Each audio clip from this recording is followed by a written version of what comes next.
and welcome to this special Cinema Shame bonus episode. The first in a series we hope will fill in the occasional gaps that occur when we have to watch 15 to 20 movies for one episode. I'm your co-host, Alan Mott, and I thought before we jump into the actual episode, I'd explain what this is, why it exists, and why it may seem like it was created a while ago. Because it was. Back around 2018, I decided to do what everyone was doing and start a podcast. And like everyone who starts a podcast, I had very ambitious goals. Inspired by Karina Longworth's You Must Remember This, I wanted to do a series of audio essays about a variety of media-related subjects that interested me. My plan was to do a first season of 10 half-hour episodes.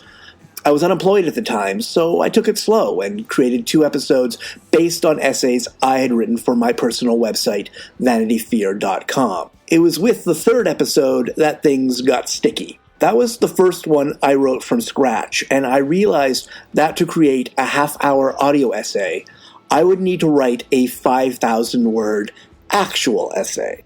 And to complete my season as I imagined it, I would need to write 7 more of those, which would come to 35,000 words, or about half of a short novel. Then I got a job, which made the idea of writing all those words really seem like work.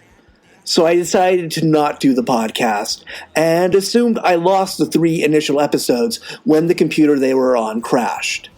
But I recently found out that I had actually backed them up, and funnily enough, the first 2 were about what happened when I saw some movies for the first time, making them ideal Cinema Shame material. Because of this, I proposed to James that we use them as bonus episodes and continue on producing similar material in the future, albeit ones that don't necessarily have to be a half hour or 5,000 words long.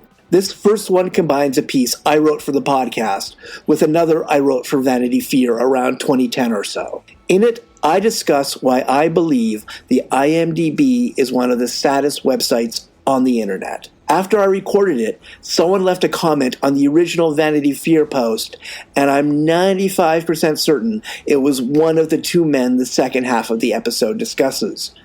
They really didn't like it, and called me a loser for writing it. I'll let you decide if you agree with them or not. The state of the world is such that the world is in quite a state. But let's not worry too much. Let the rest of the world debate.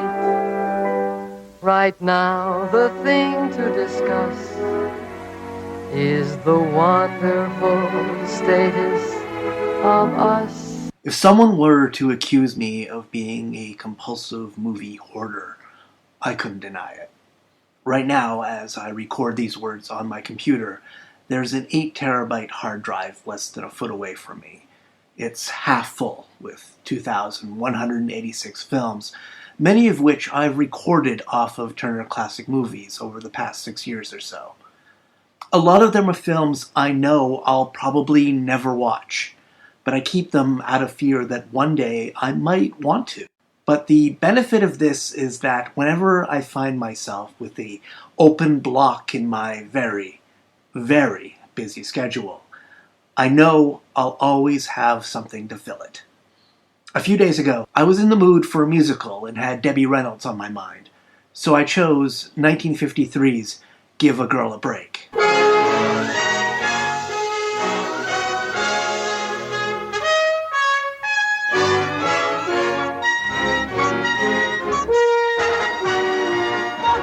A girl a break. Now, when I chose it, the title didn't ring any bells for me, even though it should have. There was a time when my brain was a virtual internet movie database that allowed me the kind of freakish recall that often alienated more than it impressed. But over the years, my ability to instantly remember the title and credits of every film I came upon faded away, thanks to the actual Internet Movie Database. In my 20s, I could only count on my own memory to know the pertinent details of Give a Girl a Break, which at that time I would have read about in all his jazz, Martin Gottfried's biography of Bob Fosse, a fundamental text in my development as a movie lover. But in my 40s, the existence of the IMDB allowed me to delete everything I once knew, and as a result, I was surprised when the opening credits rolled and indicated that Fosse, my favorite director of all time, co-starred in the film, which, it turned out, was directed by Stanley Donen, the man who, with Gene Kelly, gave us Singing in the Rain. He holds him in his arms. Would you?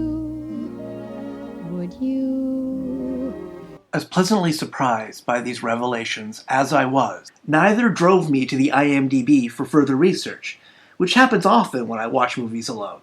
That happened only when an actress I thought I had never seen before appeared on screen. It says something when a film that features such accomplished musical performers as Fosse, Reynolds, and the film's true stars, Marge and Gower Champion, that Helen Wood never once seems out of place. Oh, Mr. Jordan, forgive me, but the telephone's in the hall and sometimes there's some confusion. So when you telephone, would you ask for Mrs. Bradshaw? That's my married name. Your married name? You're married? Yes, I thought you knew. No. Oh, dear. Tough luck, Romeo. The film is about what happens when a Broadway revue loses its star a few weeks before opening night, and they have to find her replacement. The director, Gower Champion, prefers his former flame, Marge Champion, who has appeared to give up show business for her marriage, while his gopher, Fosse, is instantly smitten with Reynolds, a small-town girl who dreams of stardom. Wood, a jazz dancer with amazing legs, is the choice of Kurt Kasner, the show's composer, who's been obsessed with her since seeing her own self-produced dance recital. That's my girl. That's her. Excuse me, what's your name? Joanna Moss. That's it. I want you to meet Mr. Sturgis. You know, I saw your recital. It was wonderful, but I couldn't remember your name. I looked in all the back papers. Watch out. Ted, this is Miss Moss, the one with the recital. That Kasner would be so consumed by Wood's stage presence is very easy to accept. At times, on screen, it's possible to mistake her for Sid Charisse, which is probably the greatest compliment you can give a dancer from that era. Her presence is so palpable that it felt bizarre to me that I had never seen her before, which is what prompted me to pick up my phone and look her up. Now this is what I expected to find. A short filmography mostly composed of background dancer roles in a variety of musicals from that era. It seemed reasonable that Give a Girl a Break would be her biggest role, and that for whatever reason, stardom didn't occur, and she retired from acting around 1960 or so, probably after a few guest starring roles on Gunsmoke and Bonanza. Namely, the exact scenario I'd seen dozens of times in similar instances. But here's the thing about the IMDb. It's always waiting to surprise you and to take you somewhere you never, ever expected to go. And in this case, the surprise was the most shocking the site has delivered to me thus far. I said before that I thought this was the first time I had ever seen Helen Wood in a movie. This wasn't the case.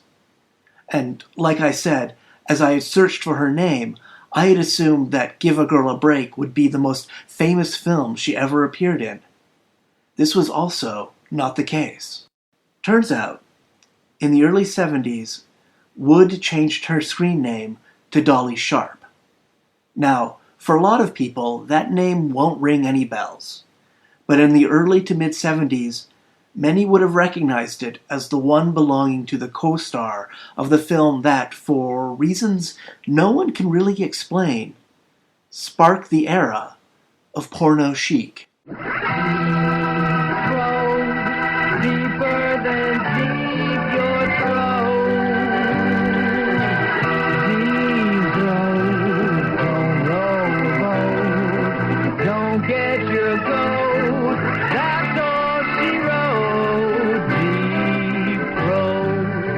Any serious history of film has to include some mention of Gerard Damiano's Deep Throat.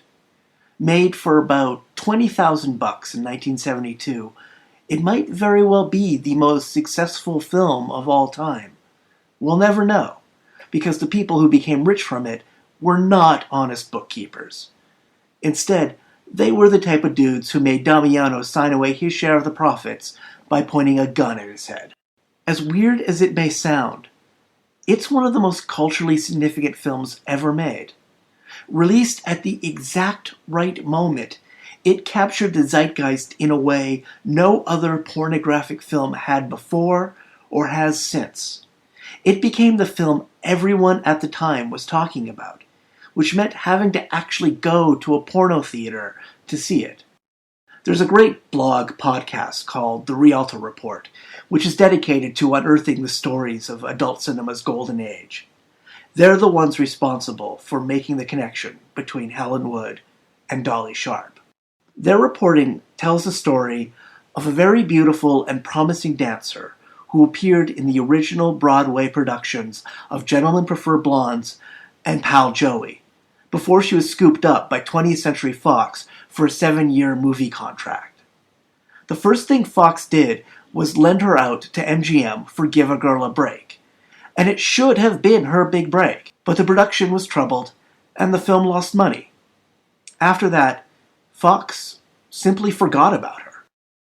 From that point on, she occasionally appeared on TV, frequently on Ed Sullivan, and performed in Las Vegas revues, before taking on the role of lead dancer of Radio City Music Hall's Ballet Corps, a position she held for 8 years.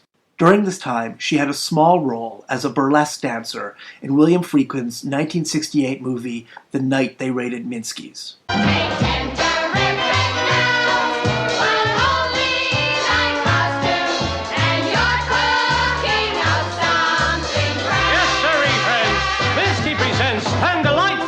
On the illuminated runway of joy.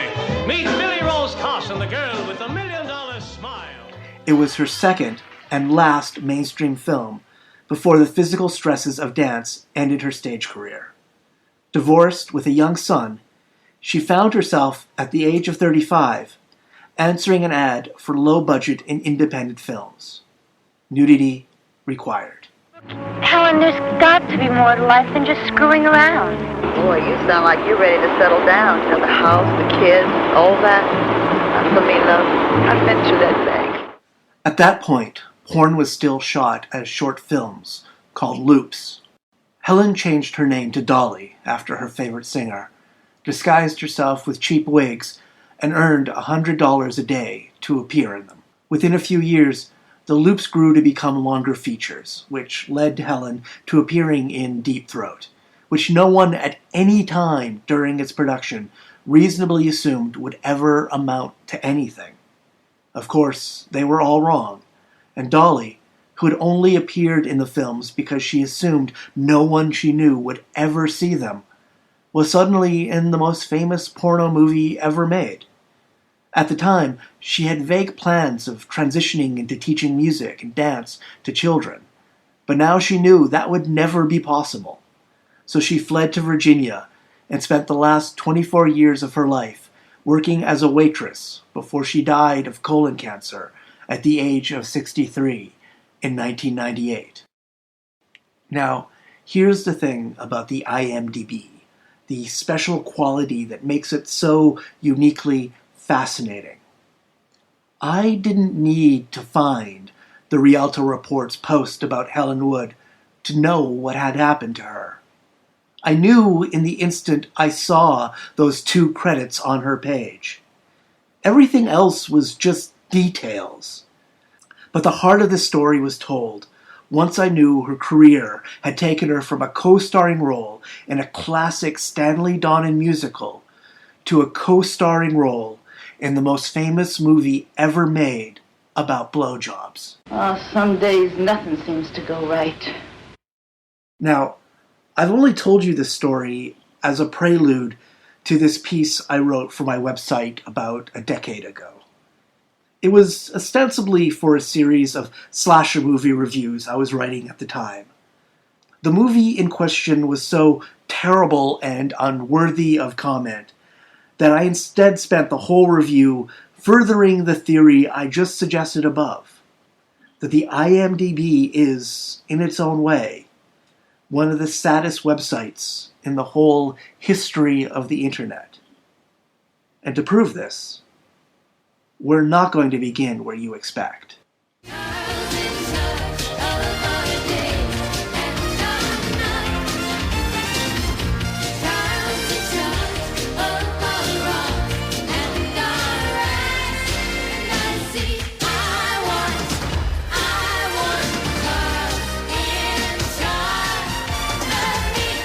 Scott Baio's IMDb page begins with one of the oddest films of 1976. That was the year that Alan Parker cast him in the title role of a film best explained by his co-star, Jodie Foster. Hello. I'd like to tell you about a new movie. It's a gangster musical called Bugsy Malone, and it's kind of unusual because all the parts are played by kids around my age. New York, 1929. Prohibition. Gang warfare. A world of gangsters, showgirls, and dreamers. Bugsy Malone. Quite possibly the most unique motion picture for years. Everybody loves that man. His next important credit came the next year when Gary Marshall cast him in the Nancy Walker showgirl sitcom Blansky's Beauties. It's okay if you've never heard of it. It only lasted 13 episodes. But Marshall clearly saw something in Baio because he then gave him the defining role of his career, Arthur Fonzarelli's teen beat-ready nephew, Chachi Arcola. These days are all, share them with me. These days are all, happy and free. These happy days are yours and mine. These happy days are yours and mine. But at that point, Chachi was just a guest star, and Marshall retooled Blansky's Beauty's showgirl concept without Walker into Who's Watching the Kids, which flopped even harder than the first series had and only managed to last 11 episodes. After that, Marshall gave up on showgirls and made Chachi a regular cast member on Happy Days, which led to the peak of Baio's cultural capital. In the same way that the Fonz usurped Richie Cunningham as the true star of the show, Chachi's screaming fans turned him into the era's defining TV heartthrob. He seized on this in ways that worked, the TV movie Stoned, and ways that didn't, like Skate Town USA and his unfortunate singing career. Oh, last night should have gone on forever, and ever I never felt better. Oh, tell me, girl. In 1980, he appeared in what remains the best movie of his career, Adrian Lyne's teen girl drama Foxes, which once again paired him with Jodie Foster. Unfortunately, in 1982, his first real attempt to capitalize on his TV fame with a leading movie role resulted in Zapped, a movie in which he plays a nerd who uses his newfound telekinetic powers to sexually assault the Fall Guys' Heather Thomas. And on that day when Barney got the power, it was Peyton who knew exactly what to do with it. I can make things fly around. I can move things. He guided Barney. I got it all figured out. You do your thing, we'll make a fortune. And he advised him in the fine art of dealing with parents. In the mysterious ways of women. Wow! It did not lead to other starring roles. That same year, Marshall decided to spin off Happy Days' biggest couple into their own show. Joni Loves Chachi was one of the biggest hype series of the year, but Baio's base of young screaming girl fans did what most bases of young screaming girl fans do. They grew up and moved on. Joni and Chachi's love story ended after only 17 episodes. Baio returned to Happy Days for its unhappy final days, and when it ended in 1984, moved on to his rebound series, Charles in Charge, which reunited him with his Zapped co-star Willie Ames, for reasons today's cultural archaeologists still can't explain. It only lasted one season on CBS, but managed to exist for 4 more, thanks to the magic of syndication.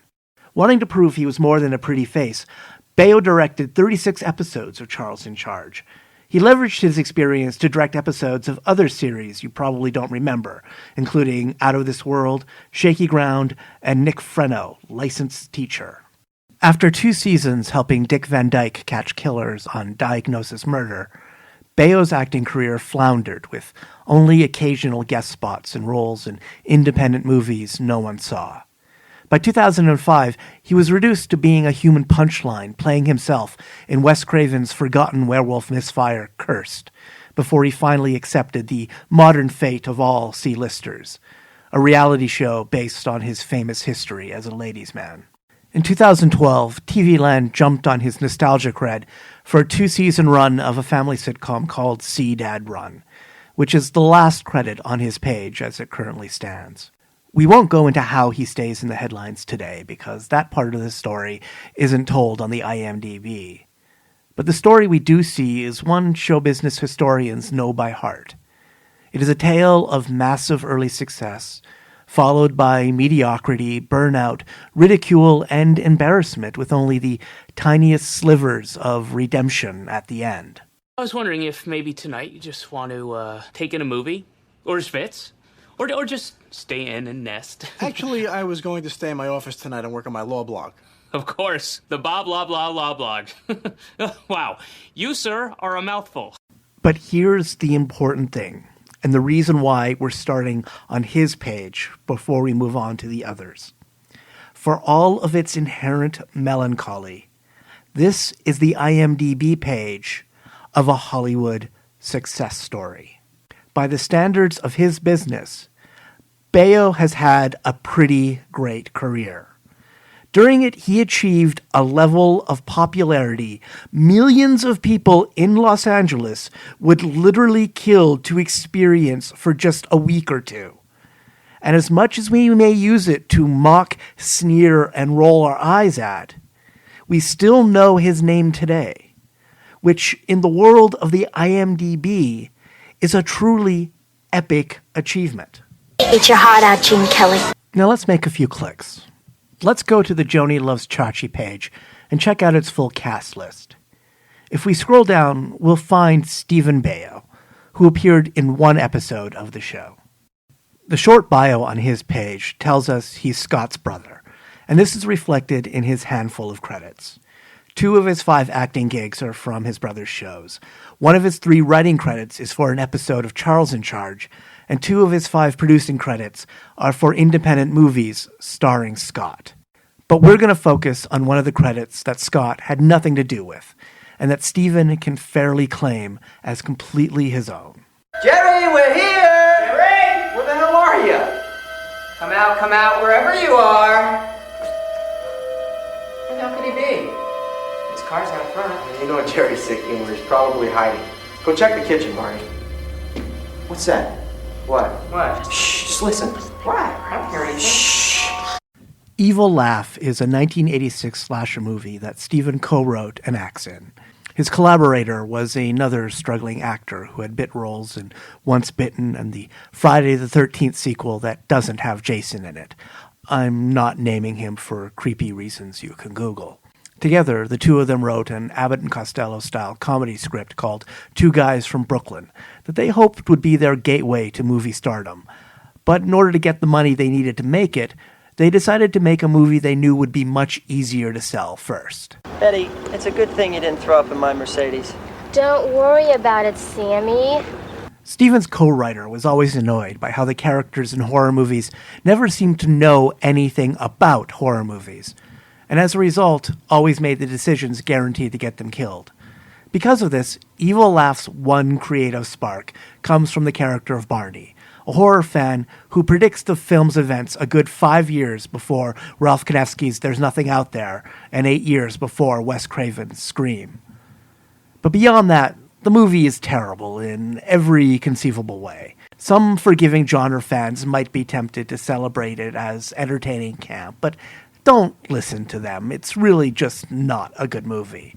It's the kind of film where the main female character spends much of the movie in a swimsuit with a towel draped over her shoulders, covering her breasts, so that later on, during her inevitable shower scene, we hopefully don't notice that the body double they hired for her is significantly better endowed. Also, this song is played more than once. I'm gonna take your hand and pull you along. We'll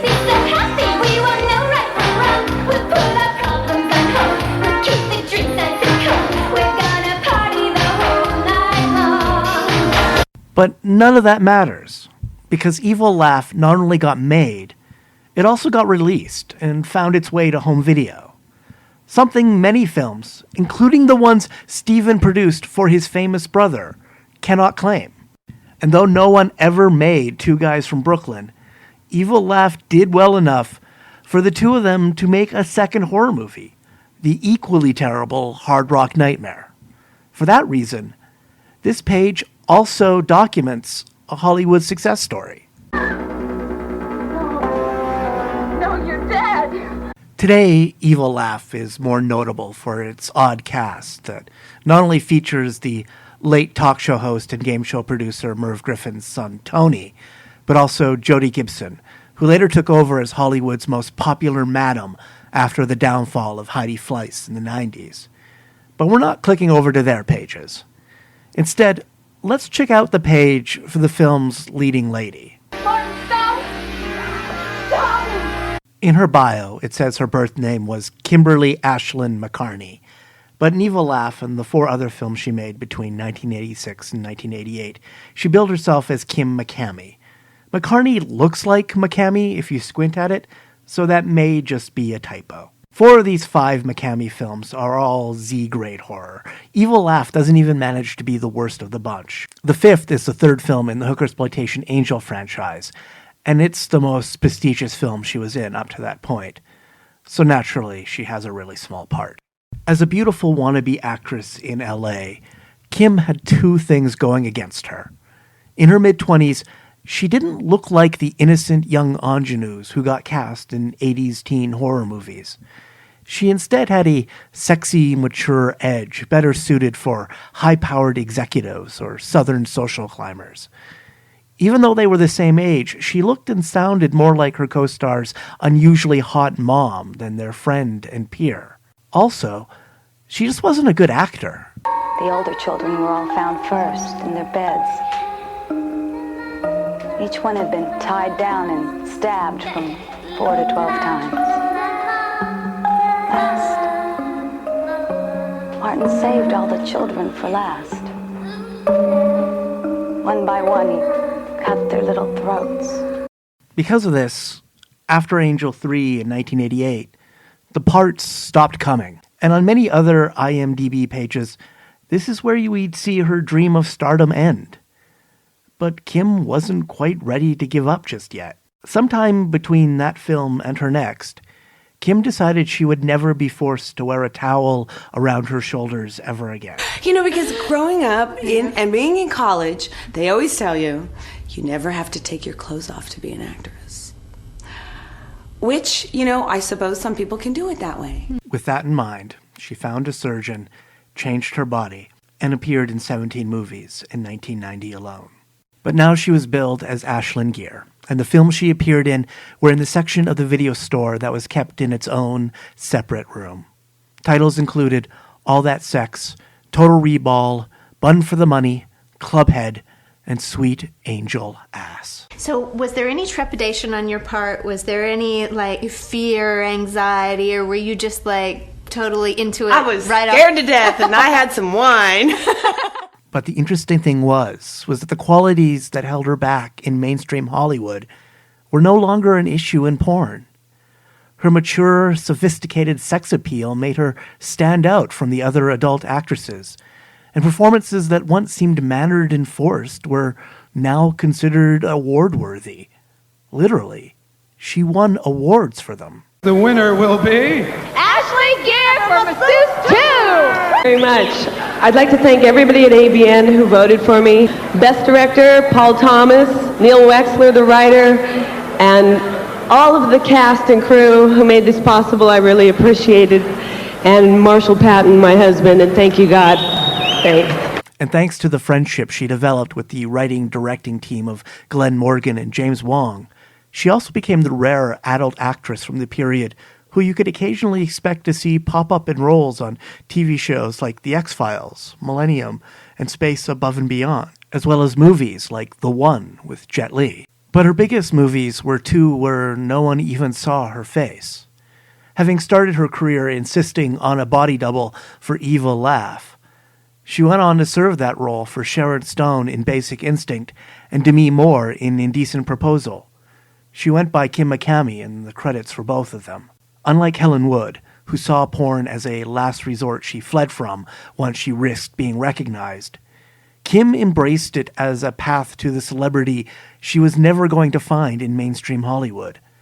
As Ashlyn Gear, she became a bona fide star, albeit the kind most people will never admit to having heard of in polite company. I was a cheerleader. I majored in communications, broadcasting, and theater arts. And my first love was always to act.